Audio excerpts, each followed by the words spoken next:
Welcome to I plus. ഞാൻ അക്ഷര. Seated എക്സാമിന് അപ്ലൈ ചെയ്യാനായിട്ടുള്ള ലിങ്ക് ഓപ്പൺ ആണ്. അപ്പോൾ നമ്മൾക്ക് അപ്ലൈ ചെയ്യാനുള്ള അവസാന തീയതി എന്ന് പറയുന്നത് ഏപ്രിൽ 2 ആണ്. അപ്പോൾ ഏപ്രിൽ 2 മുമ്പായിട്ട് എല്ലാവരും കൃത്യമായിട്ട് അപ്ലൈ ചെയ്യുക. അവസാന നിമിഷം അപ്ലൈ ചെയ്യാനായിട്ട് നിൽക്കരുത്, സൈറ്റ് ഹാങ് ആവും. പൊതുവെ മിക്ക പരീക്ഷകൾക്ക് നമ്മൾ കാണാറുള്ളതാണ്. ഇതേപോലെ അവസാന ദിവസം ആകുമ്പോഴത്തേക്കും എല്ലാവരും ഒന്നിച്ച് അപ്ലൈ ചെയ്യാൻ പോകുന്ന സമയത്ത് സൈറ്റ് ഹാങ് ആവുകയും പലർക്ക് അപ്ലൈ ചെയ്യാൻ പറ്റാതെയും അതേപോലെ പേയ്മെൻറ്റ് കറക്റ്റായിട്ട് നടത്താൻ കഴിയാതെയൊക്കെ വരുന്ന അവസ്ഥ വരാറുണ്ട്. അപ്പോൾ ഈ സീറ്റഡ് പരീക്ഷ എന്ന് പറയുമ്പോൾ കൃത്യമായിട്ട് അവർ തീയതികളൊക്കെ മുൻപേ അറിയിച്ചിട്ടുള്ളതാണ്.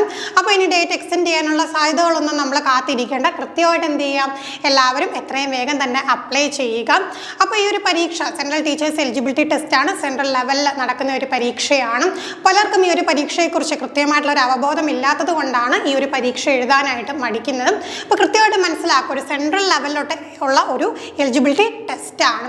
അപ്പോൾ എപ്പോഴും ഇത്തരം ഹയർ എലിജിബിലിറ്റി ടെസ്റ്റുകൾ പാസ്സാവുന്നത് നമുക്ക് എപ്പോഴും എങ്ങനെയായിരിക്കും, വളരെ നല്ല ഒരു കാര്യം തന്നെയായിരിക്കും. കൂടുതലായിട്ട് നമുക്കറിയാം, ഇപ്പോൾ എല്ലാവരും എല്ലാ പരീക്ഷകളും എഴുതി മാക്സിമം ക്വാളിഫിക്കേഷൻസ് നേടി വെക്കാനായിട്ടാണ് നോക്കുന്നത്.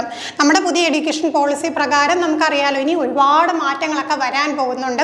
അപ്പോൾ മാറ്റങ്ങൾ വരുന്ന സമയത്ത് എനിക്ക് ക്വാളിഫിക്കേഷൻ ഇല്ലാത്തത് കൊണ്ട് എനിക്കൊരു പരീക്ഷയ്ക്ക് അപ്ലൈ ചെയ്യാൻ കഴിഞ്ഞില്ല എന്നോർത്ത് ദുഃഖിക്കേണ്ട ഒരു അവസ്ഥ ഒരിക്കലും വരാൻ പാടില്ല. അതുകൊണ്ട് ഇത്തരം എലിജിബിലിറ്റി ടെസ്റ്റുകളൊക്കെ കൃത്യമായിട്ട് എഴുതി പാസ്സാവുക. പൊതുവേ നമുക്കിപ്പം ഈ സീറ്ററ്റിന് വേണ്ടിയിട്ട് നമ്മൾ മെറ്റീരിയൽസ് തിരഞ്ഞാലും യൂട്യൂബിലൊക്കെ നോക്കുന്ന സമയത്ത് കൂടുതലല്ല ഒരു 99% നമ്മൾക്ക് അവൈലബിൾ ആവുന്ന ഹിന്ദിയിലുള്ള ക്ലാസ്സുകളാണ്. അപ്പം ആദ്യം നമുക്കറിയാം, ഈ ഒരു പൊതുവേ നോർത്ത് ഇന്ത്യൻസ് ആണ് ഈ ഒരു എക്സാം എഴുതിക്കൊണ്ടിരുന്നതും. പിന്നെ ഇതിൻ്റെ പ്രാധാന്യം മനസ്സിലാക്കി നമ്മൾ സൗത്ത് ഇന്ത്യൻസും ഈ എക്സാമിൽ എഴുതാനും അതുമായിട്ട് ബന്ധപ്പെട്ടുള്ള പോസ്റ്റുകളിൽ അപ്ലൈ ചെയ്യുക, നല്ല നല്ല ജോലികൾ വാങ്ങുകയൊക്കെ ചെയ്തപ്പോഴാണ് പിന്നെ എന്താണ് എല്ലാവരും ഈ ഒരു പരീക്ഷയുടെ പ്രാധാന്യത്തെക്കുറിച്ച് അറിഞ്ഞു തുടങ്ങിയതും. അപ്പം നമ്മൾ പറഞ്ഞു വന്ന എന്താണ്, മെറ്റീരിയലിൻ്റെ ഒരു ക്ഷാമമാണ്. നമുക്ക് സംഗതി സിലബസ് ഒക്കെ അറിയാം, സിലബസ് അനുസരിച്ചൊന്ന് പഠിക്കാനായിട്ട് സെർച്ച് ചെയ്യുന്ന സമയത്ത് കിട്ടുന്ന മെറ്റീരിയൽ എല്ലാം Hindi.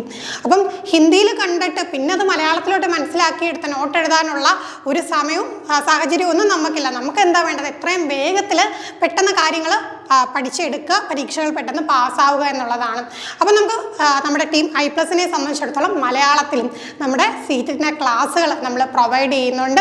Seated paper 1 paper 2. Paper 2-ൽ നമ്മൾക്ക് 2 ഓപ്ഷനുണ്ട്, മാത്സ് ആൻഡ് സയൻസ് ഓപ്ഷനുണ്ട്, സോഷ്യൽ ഓപ്ഷനുണ്ട്. അപ്പം എല്ലാത്തിൻ്റെയും ക്ലാസ്സുകൾ അവൈലബിൾ ആണ്. പിന്നെ നമ്മളുടെ ഈ ഒരു യൂട്യൂബ് ചാനലിലൂടെ നമ്മൾ ഫ്രീ ആയിട്ടുള്ള വീഡിയോസും പിന്നെ കൃത്യമായിട്ട് എന്താണ് ഈ ഒരു എക്സാമിനെ കുറിച്ചുള്ള അവബോധം തരുന്ന വീഡിയോസ് ആണെങ്കിലും പിന്നെ അതോടൊപ്പം നിങ്ങൾക്ക് പഠിക്കാനായിട്ടുള്ള മെറ്റീരിയൽസ് ആണെങ്കിലും അതോടൊപ്പം ക്വസ്റ്റ്യൻ വർക്കൗട്ട്സും ഒക്കെ കൃത്യമായിട്ട് ഈ ചാനലിലൂടെ നമ്മൾ നൽകുന്നുണ്ട്. അപ്പോൾ ചാനൽ നിങ്ങൾ കൃത്യമായിട്ട് ഫോളോ ചെയ്യുക. അപ്പോൾ ഈ ഒരു പരീക്ഷയ്ക്ക് വേണ്ടിയിട്ട് എല്ലാ മാർഗ്ഗനിർദ്ദേശങ്ങളും പ്രൊവൈഡ് ചെയ്യാനും നിങ്ങൾക്ക് കോഴ്സ് ഓപ്റ്റ് ചെയ്ത് പഠിക്കണമെങ്കിൽ അതിന് ഏറ്റവും അഫോർഡബിൾ ആയിട്ടുള്ള ഒരു ഫീലും നമ്മൾ കോഴ്സും ലോഞ്ച് ചെയ്തിട്ടുണ്ട്. അപ്പോൾ കൂടുതൽ ഡീറ്റെയിൽസ് അറിയണമെങ്കിൽ തീർച്ചയായിട്ടും എന്ത് ചെയ്യാം, ബോട്ടം നമ്പറിൽ കോൺടാക്ട് ചെയ്യുക. അപ്പോൾ അപ്ലൈ ചെയ്യണോ വേണ്ടായോ എന്ന് കാത്തിരിക്കുന്നവർ എന്ത് ചെയ്യുക, ഇനി താമസിക്കേണ്ട, വേഗം അപ്ലൈ ചെയ്യുക, വേഗം പഠിച്ചു തുടങ്ങുക. ഇത്തവണ തന്നെ എക്സാം പാസ്സാവുക. മറ്റൊരു വീഡിയോയുമായി വീണ്ടും കാണാം. Thank you.